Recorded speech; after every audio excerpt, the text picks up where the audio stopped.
কানকি এলাকার উন্নয়নে যুক্ত হতে চলেছে আরও একটি নতুন পালক। কিষানগঞ্জ ও বাইসির মধ্যে দীর্ঘ 50 কিলোমিটার পথ জুড়ে মহানন্দা নদীর ওপর এতদিন কোনো সেতু না থাকায় স্থানীয় মানুষের যাতায়াতে নানা ধরনের সমস্যার সম্মুখীন হতে হতো।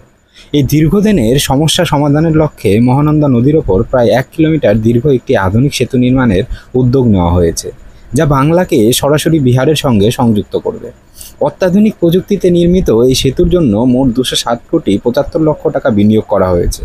স্থানীয় প্রশাসন ও সংশ্লিষ্ট দপ্তরের তত্ত্বাবধানে এই সেতুর নির্মাণ কাজ খুব দ্রুত গতিতে এগোচ্ছে এবং আশা করা যাচ্ছে খুব শীঘ্রই এর নির্মাণ কাজ সম্পূর্ণ হয়ে সাধারণ মানুষের জন্য উন্মুক্ত হবে। এই ব্রিজটি চালু হলে কানকি ও আশেপাশের এলাকার সাধারণ মানুষের বিহারের সঙ্গে যোগাযোগ অনেক সহজ ও দ্রুততর হবে। ব্যবসা বাণিজ্যের সম্ভাবনাও বহুগুণ বৃদ্ধি পাবে। বিশেষ করে যেসব সবজি ক্রেতাদের আগে বাইসি বা কিষানগঞ্জ হয়ে ঘুরে কানকিতে আসতে হতো, তারা এখন সরাসরি এবং অনেক কম সময়ের মধ্যে কানকিতে পৌঁছাতে পারবেন। ফলে স্থানীয় কৃষক ও ব্যবসায়ীদের জন্য নতুন বাজারের সুযোগ সৃষ্টি হবে এবং অর্থনৈতিক উন্নয়নও ত্বরান্বিত হবে। এছাড়াও পার্শ্ববর্তী এলাকাবাসীদের দীর্ঘদিনের নৌকায় যাতায়াতের সমস্যারও সমাধান ঘটবে। বর্ষাকালে নদীর জলস্তর বৃদ্ধি পাওয়ায় যাতায়াত প্রায় অসম্ভব হয়ে পড়ত, যা এই সেতুর মাধ্যমে সহজ ও নিরাপদ হবে।